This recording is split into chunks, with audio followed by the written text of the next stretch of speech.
What's good, everyone? It's your boy Ados Picks, and today I'm joined by Camden Plays. And in today's video, we're going to be talking about the reserves. They are announced on February 1st. I think the evening around 6 o'clock is when it's broadcasted. So the All-Star reserves are going to be selected in the next coming days. I believe it's Sunday is the first. So we figured it'd be a good time to go ahead and talk about who we got, talk about who we think is going to make it. And then, of course, we're going to talk about a couple snubs, too, because these lists were tough. There's only 7 reserves on each conference, so difficult to narrow it down to just 7. I think both conferences really had 10 guys that could have made it pretty easily. So we'll go ahead and hop right into it, talk about the reserves. Cam, you got we'll go ahead. I'll let you start us off, Cam. We'll go Western Conference starters first. Who was your lock? Who was obviously the easiest one? For me, my lock was Ant. I mean, he's Yeah. averaging 35 and 4, shooting 40% from three. They're seventh in the West right now, but I mean, he's balling out, scoring from every level of the court, driving, mid range, three pointers. So he's definitely my number one. Yeah, I'm right there with you, and for all the same reasons, is easily my number one as well. He could have been a starter. In my last video, I talked about how he should have been a starter. So 30 on crazy efficiency, like team success. I did take that into account for some of these picks for sure. Team success and how the guys are leading their team, but this one I didn't think it mattered at all. Ant is bright. He's one of the brightest young stars in the league, so he was definitely a Sure. lock for sure. hmm I'll go ahead and say the second one. My lock outside of Anthony Edwards was Kevin Durant. He's leading a Rockets team. You still with me, Ken? Oh, Yeah, cool. I thought it dropped. Um, yeah, I mean, my second lock would have been Kevin Durant. I think he could have been a starter as well, maybe even over Wemby. His stats are really good. He's on one of the best Western Conference teams in the league right now.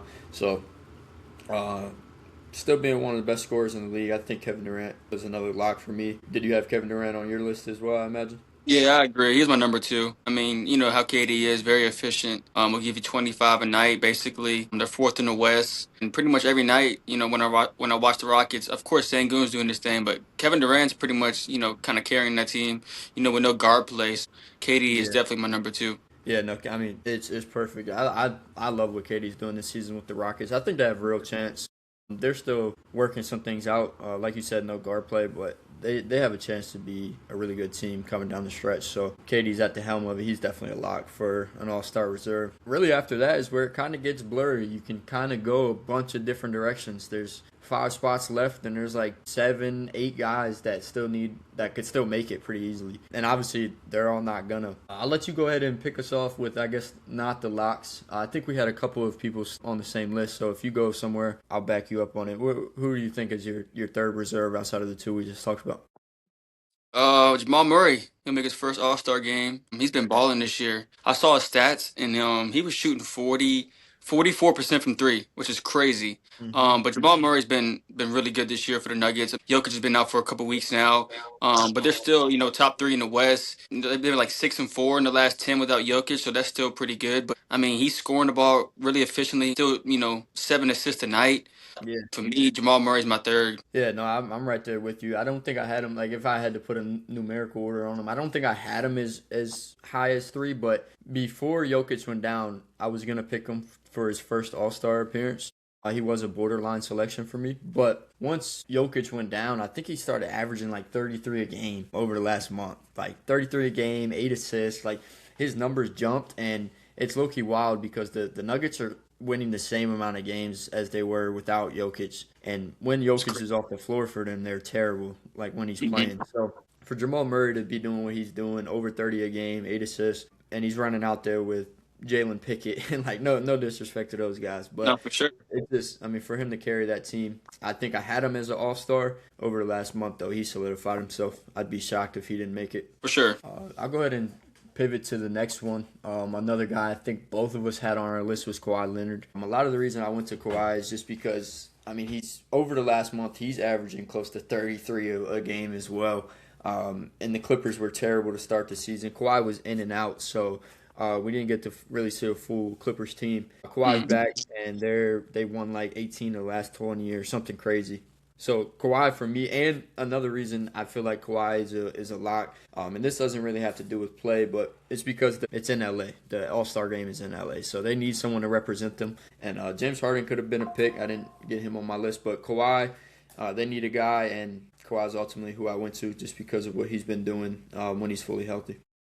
No, I agree. He was my fourth. I mean, the Clippers were terrible, the first month or so of the season.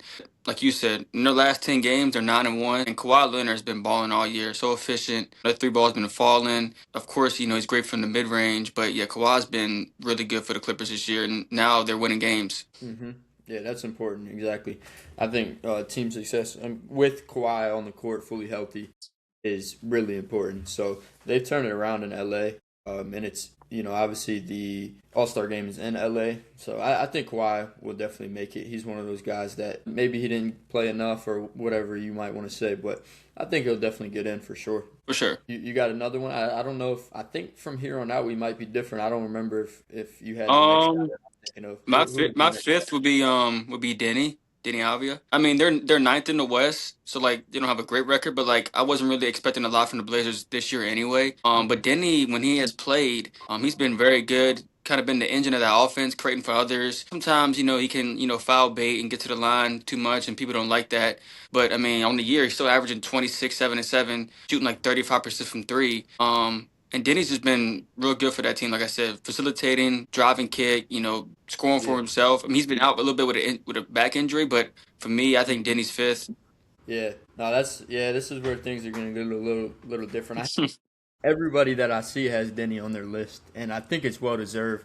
For me, what I was thinking is just he had a great leap, no doubt, but it feels kind of empty to me because like he's a good player. He deserves to be an All Star this year. I had him as a snub just because I feel like he's a high usage player on a mid team. They're not really winning games. It just feels like I mean I don't want to take away from him because of his team success, especially if they're doing all right. Portland's not terrible by any means, but Mm-mm.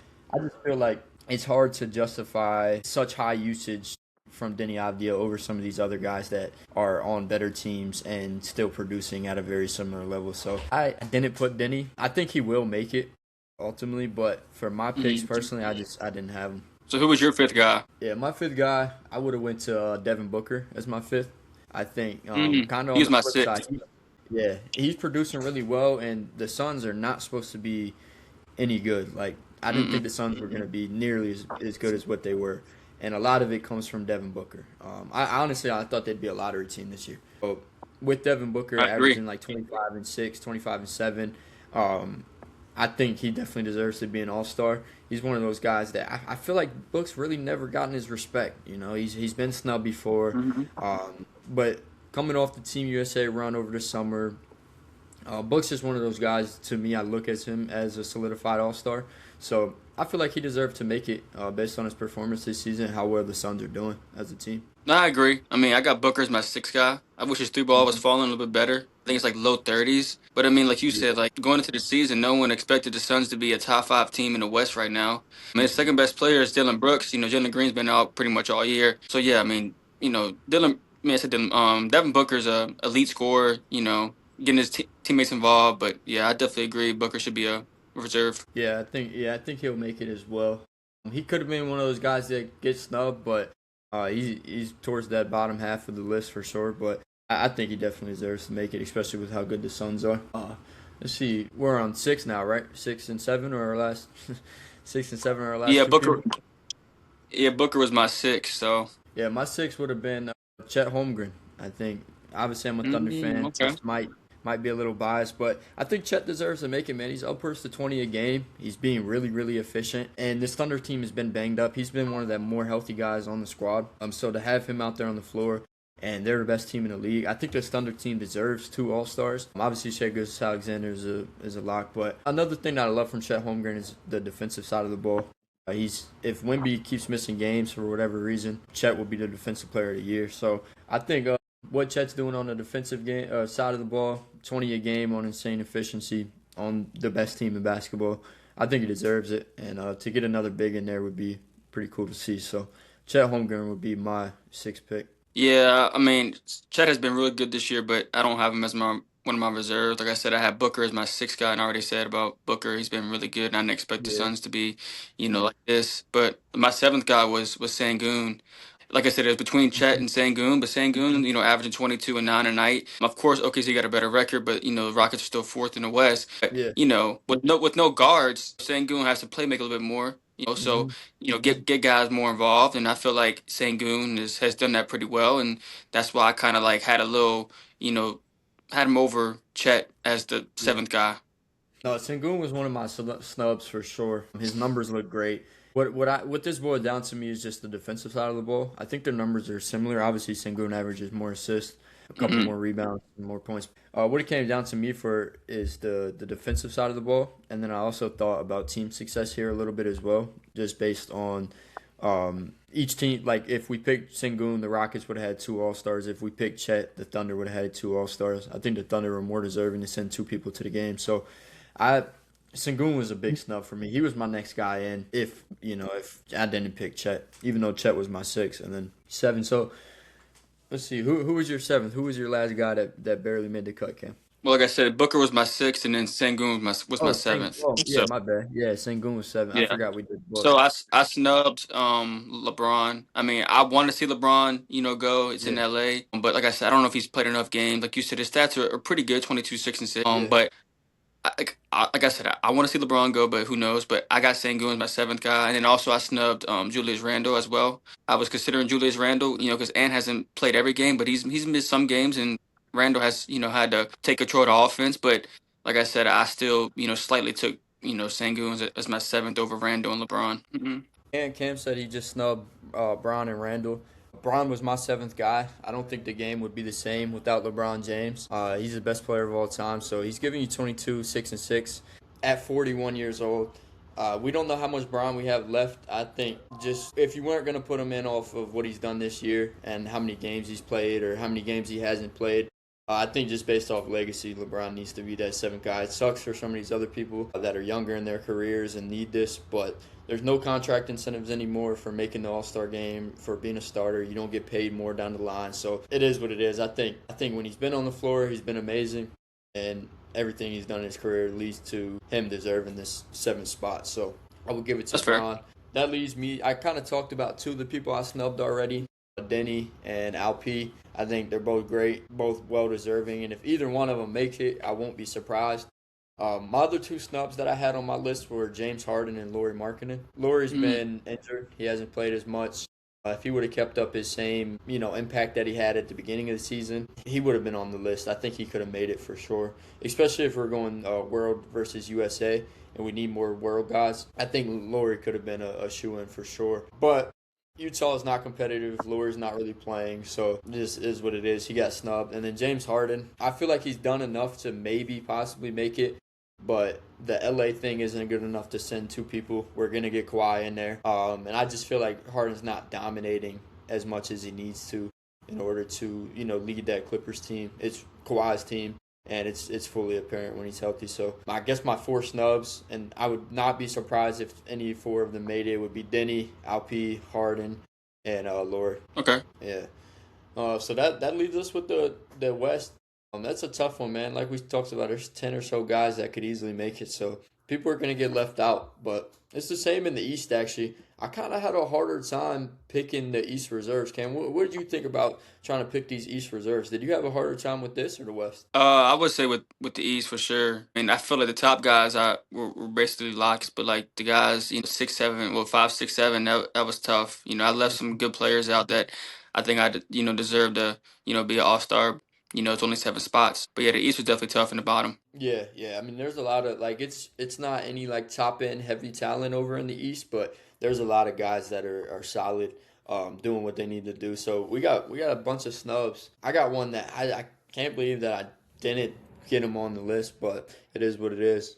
My first lock out East, Cam. I'm sure this is the same for you. This guy could have been a starter possibly over Maxi, but Donovan Mitchell, he's a lock for the Eastern Conference side of things, right? Did you have him as well? Not for sure. I mean, the Cavs weren't great to start the year. How people expected, but they've been better recently. I think they're like 7-3 in the last 10. I mean, Mitchell, like everybody in the lineup has been kind of in and out the lineup with Mobley and Allen and Garland. So Mitchell has kind of taken a lot of the usage and duties and kind of been the point guard for the Cavs and been scoring efficiently too. 30 a night.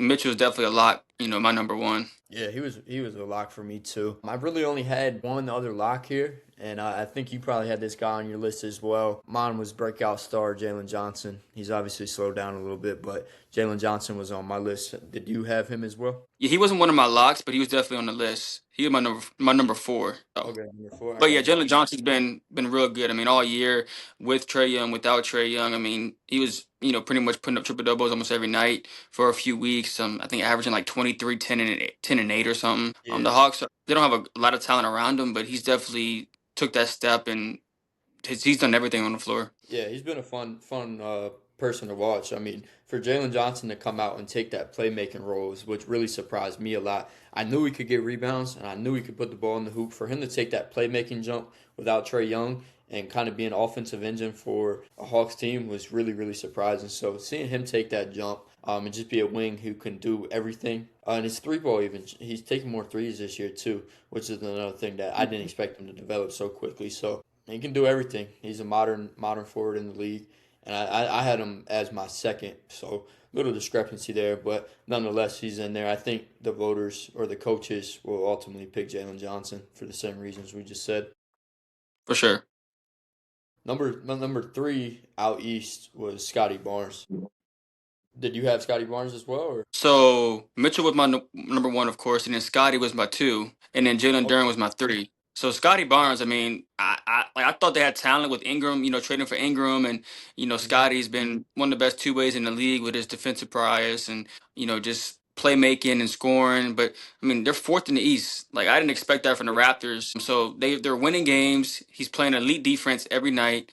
He's playmaking for others, grabbing rebounds, scoring 20 a night. Like Scotty was my number two. I've been a big Scotty fan, since he joined the league, but I just like the way he plays.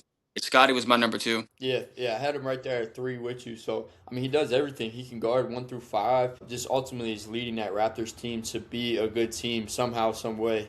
I knew they were talented. I knew they'd be able to sneak in the latter half of the standings, but to be fourth and looking really good, not falling off really much from where they started. I think Scotty's a perfect all star. He's a young guy. He's not putting up 25 shots a game. He's doing what he needs to do to help win and doing it really well. So Scotty was there at three for me. They got a big game tonight in Toronto against the Knicks. Oh, they play the Knicks tonight. The Knicks Hmm. have been slumping, man. They haven't been able to keep up with their expectations this year. Obviously, their I record know. looks solid, but I don't think they're playing great basketball. Mm-mm. I'll talk a little bit about that here in a little bit too. We got another guy that could have, should have, maybe didn't, maybe did make it from the Knicks. So I'm sure we'll get to them here in a little bit. So you gave me one, two, and four, Cam. Who was your three? Jalen Duren. Okay, I Jalen. feel like with him being on the Pistons as the number one seed, I mean he's averaging 18 and 11 on efficient shooting, like shooting like 63% from the field. I mean, with their team record, the Pistons have been really good, a top five team all year. I didn't think there'll be a number one seed like this in the East, but with Kate Cunningham and then like the number two guy has been Duren. Duren's been consistent. He's played a lot of games. He's been real good for me, and that's why he's my number three. Yeah, I mean, when I think of Jalen Duran, previously I didn't think of him like this, but this year I do. I think of him as dominant. Like he's gonna give you like 18 and over 10 rebounds a game, Hmm. efficiency, and he's anchoring a defense that is really, really good. A lot of people give the Pistons a hard time for not, or give Cade like a hard time for not having pieces around him. He's got an all-star center, and it's really fun to watch. I love Jalen Duran. I think he's taken a step forward, and not only did he do that personally, but he's taken the team with him as well, alongside of Cade Cunningham, of course. So I had Duran right there with you. And Just one thing about Duren is like he's been a lot better just like not fouling. Like, last year he yeah, got in foul trouble a lot.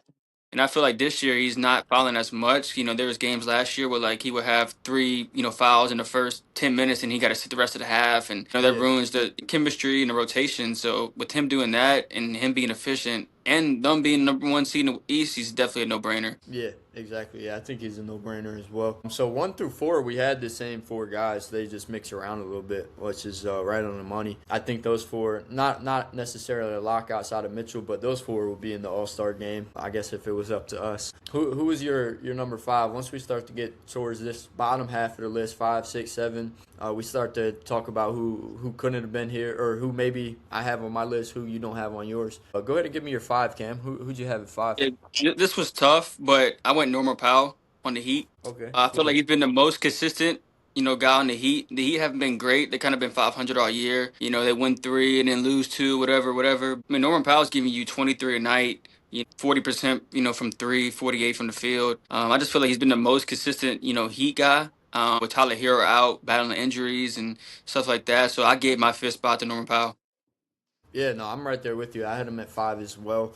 Good efficiency. He's that volume scorer that I really like, and it's not like last year when Norman Powell was, I guess, snubbed from the All Star game. He was being considered like, is this really who Norman Powell is? Right? There was a lot of Mhm. questions surrounding that. Maybe he just had a good year on a bad team or whatever it was. But him doing it again this year and repeating it in a weaker conference like the East, I think it's exactly, he deserves it. This is who Norman Powell is, and he's taking that step to prove it to everyone to be an All Star this year. So I love the way he plays. I like that efficient scoring. He's not really playmaking or defending or anything, but he's in a big market and he's doing really good. So Norman Powell, I had him as my five as well. Who was your sixth? Yeah, my six, I had Michael Porter Jr. Me too. Okay.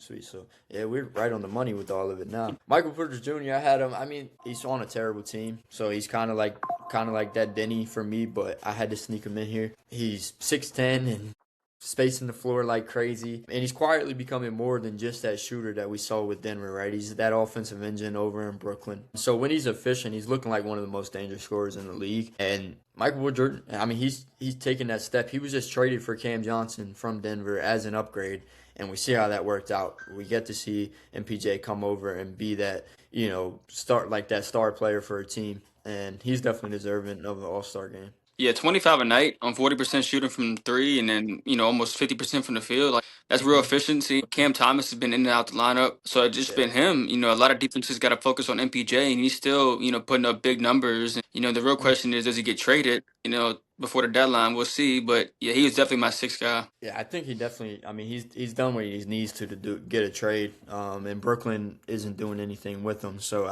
they need to get rid of him. We're approaching that deadline. I guess the day after the reserves get picked is when the deadline is. So that'll be a fun couple of days for the league. But I think, yeah, he's like I said, one of the most dangerous scorers in the league. You pointed out all the stats. He's definitely should make it this year. Yeah, I was thinking maybe the Warriors as a trade partner, but with, Yeah, with Butler tearing his ACL, I don't know if that happens anymore. So I don't know where he'll go, but I could see a spot like maybe like San Antonio. He's yeah. definitely a upgrade over Harrison Barnes. He can give them that the 3-point shooting and length that they need. So I could see that, but yeah, I definitely agree that he's shown that he should be traded to a contender and he can help out. I really like that San Antonio pick. I think he can take over that Champagny role or a Keldon Johnson role. Like obviously in the starting lineup, but those guys rebound and they shoot, and that's exactly what Mm-hmm. Michael Porter Jr. does, but at a way higher level. Yeah. San Mm-hmm. Antonio, that I didn't think of that, but that's a if and they have what it takes to do it. And yeah, bro, that's money. I would really like that. Not for the Thunder, but I would really like that trade. Yeah.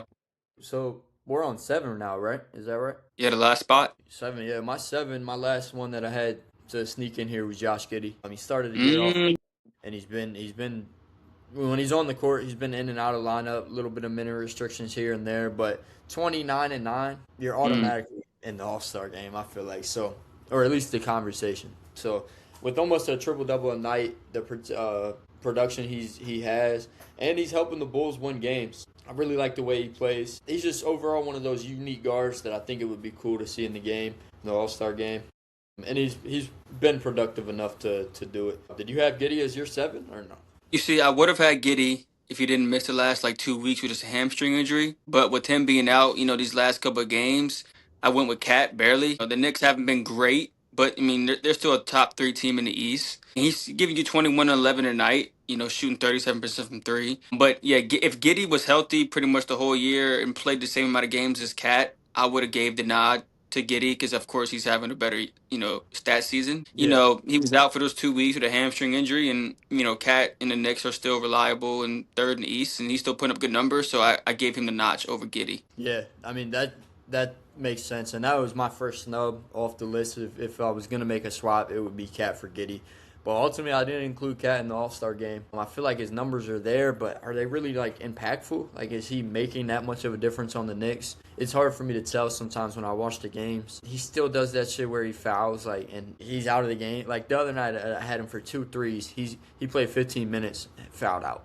It's like I don't know, just something Jump about fouls Cat. too. Yeah, Yeah, it's just stupid stuff. Like as soon as he checks back in with 4 fouls, he picks up another one in 30 seconds. It's like you got to try to be doing that. yeah.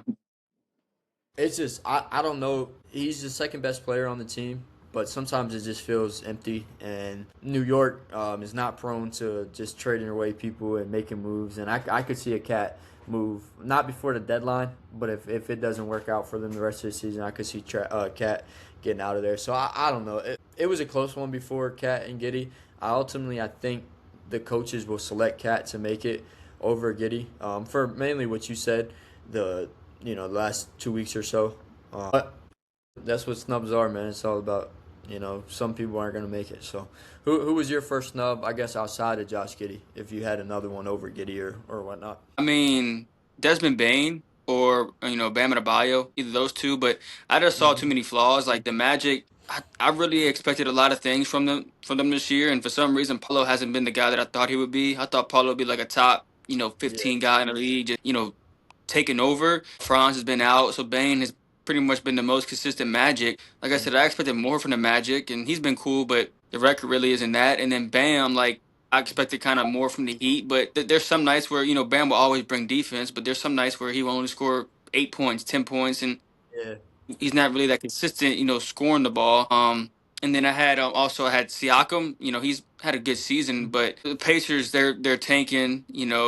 Halliburton's out, so like they're definitely a different team, and they're one of the worst teams in the league right now. So I really couldn't put Siakam. They had a better record maybe, but that's why I didn't really want to take Cat as my number 7 guy, but I had to pick one guy, and kind of everybody else had more flaws. I feel like than Cat. Like I said, if Giddy Yeah. was healthy, I would have took Giddy for sure, but with him missing some time. That's why I proceeded to take Cat as my number 7. Yeah. So I had two of the same snubs as you, and I know you're big on Ben. Paulo, you're big on Benchero, but for me, I don't know what he's been doing. Like, obviously, he missed a little bit of time. He's still getting the groove of things, but that Magic team has really not lived up to any type of expectations. So I didn't Mm-mm. really consider it, any of their players for All Star. Maybe fully healthy, or if they were better as a team, I could see it because if they're better as a team, that means Paulo's a lot better. But my For three sure. snubs outside of Cat as being the main snub. I had Bam, Derek White, and Pascal Siakam. So Mm. I think Bam is a good defender, no doubt, but that's not enough to get you into the All Star game typically, unless you're like Joakim Noah and Derrick Rose or something. So Yeah. I don't know. Bam hasn't really taken a jump. Miami's not a top seed by any means. So I just feel like defense alone wasn't enough to get Bam in because, like you said, he'll score 30 points one night and then 8 the next. It's just, I don't know, kind of feels empty as well. Kind of similar to Cat. Pascal is could be doing way more with the roster that he's surrounded with. I feel like he's good. He's consistent. He's going to give you 21 to 23 points a game, but he hasn't really taken a leap. I think he's plateaued into that really good player, and he's not Hmm. quite on that all star level. That's fair. And Derek White, I feel like the Celtics deserve a look for to have two people. But Derek White kind of plateaus as well as an elite role player, right? I don't think he is an all star level player, and he not really living up to expectations without Tatum. Obviously, Jalen Brown is taking that huge leap, and he's doing most of the load for the Celtics. But Derek White hasn't really he's stayed where he's at. So kind of similar to Siakam, they just plateaued when their role was supposed to expand. So both deserving. If any of those guys make it, I won't be surprised. But I think the guys that we picked, we all agreed on there outside of Giddy and Cat will be the guys that make it. So maybe the East wasn't as hard as we thought. I thought I had a hard time with them, but we were pretty similar there on the Eastern Conference. Yeah, I didn't really think about Derek White, but yeah, like you said, like I kind of expected more from him being a number 2 option in Boston without Tatum. But like you Yeah. said, I feel like Derek White can be like an elite 3 on a championship team. But like if he's your number 2, I don't see you winning the championship. As him, as your number 2 for Derek White. Yeah. Yeah, I didn't really think of Derek White, but he's definitely having a good season. I kind of expected him to maybe average like 21, 22, especially without Tatum. But he's just not doing it. Kind of the same player and. That's why I really didn't think of him. Yeah. I mean, he just plateaued. He was supposed to have a much bigger role, but he let Pritchard Mm. and Simons, he let some of these other guys step up more than he is, and he's still doing exactly what he needs to do. He's still a really good player, and that's why I considered him. But as a third or fourth option, it's just I can't justify him over some of these other guys. So he was definitely my last snub. Like maybe is he a snub? We'll talk about it. But all in all, man, I think I mean the West has more snubs for sure. Like Denny, Chet, Booker, Kawhi, like some of these guys really might not make it depending on how the Mhm. cookie crumbles. So it's going to be interesting to see. On the first is when they announce them. So I'll be tuned in, and then the day after that is the trade deadline. So stuff's really getting active in the league. You got any before we get out of here, Cam? You got any trades that you want to see? I know before we started recording, we talked a little bit about Giannis. You got any thoughts or opinions on if Giannis is out of here before the deadline? I don't know how his injury is, but they were saying he's out for a few weeks. I could see him being traded by the deadline, but I kind of, see teams waiting until the offseason, and kind of giving him, a trade then. I don't know if teams will make a move for him right now, especially when he's not fully healthy. And Yeah, then, like, like I said, like, I don't know what teams would trade for him. Of course, anybody would want Giannis, but, like, the Heat have a good package for him. Probably can give him, like, Tyler Hero, some picks and Ware and see where that goes. But then, like, you have a front court of, like, Bam and Giannis. They really can't shoot. Great defenders, but, like, how would that work? And then OKC, like, they want to repeat, but I don't know if they would like, kind of like split everything up and trade for Giannis halfway through the season. That kind of can mess the chemistry up. So like, if I had to like, put money on it, for viewership and entertainment, I would like to see Giannis traded to see where he goes. He brings more storylines to the NBA. If I had to guess, I would probably guess that teams would wait until the offseason to trade for him. yeah. No, that makes perfect sense. I think, rushing into a Giannis trade, you're obviously going to have to give up a lot to get him. You got like a week or so to do it. Obviously, that's enough time to cook something up and make sure your future is still intact and everything. And you still have a core around Giannis. So I could see it happening. I'm kind of on the opposite side. I think if I was to put my money on it, I would bet that he's gone. I think the injury, like he didn't really come out of the game or anything. He just waited until after the game and was like, hey, I strained my calf. I feel like that was weird. And right away then I was like, oh, he's gone. So then they came out, I think today, Tom's came out and said he's looking to get traded, which happens all the time. That's just what Giannis does. But I don't know. It just feels real this time, this go around. Like he will be moved by this deadline on the second. So that'll be interesting. Definitely the biggest story right now is him.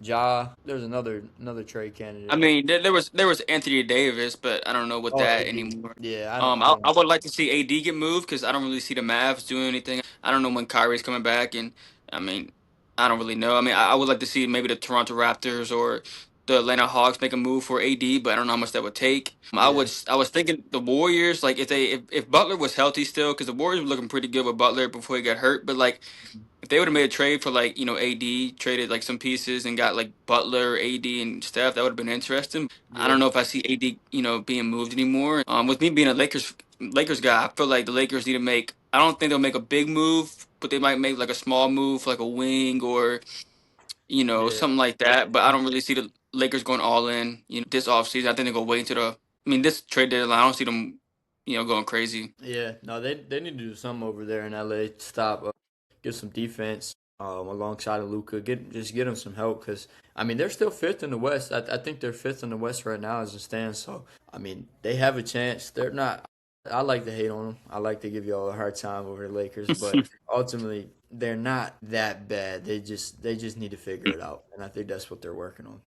And also a dark horse for MPJ. I said the Spurs a few minutes ago, but Oh yeah, I don't know if the Nets would do it, in conference, but the Pistons is a perfect spot for him as well. I feel like he's a big upgrade over Tobias Harris. And if you can have an offense of Duran and then of course Thompson and then hmm of course Kay Cunningham and MPJ, like that can be pretty deadly. So I can see yeah. that. I want to see MPJ move, and I feel like whatever team he goes to, he's gonna really make him a lot better. Um, hmm so yeah. See, yeah, man. There's a lot of things coming up. We'll have to do a whole video dedicated to some of these trade talks and stuff as they heat up.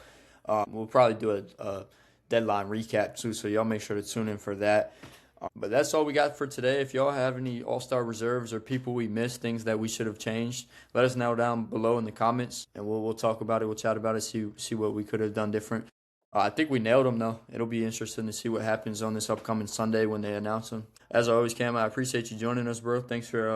Thanks for Yes, sir. hopping on and Thanks for having talking me. with me. I love it. And yeah, plenty more to come, bro.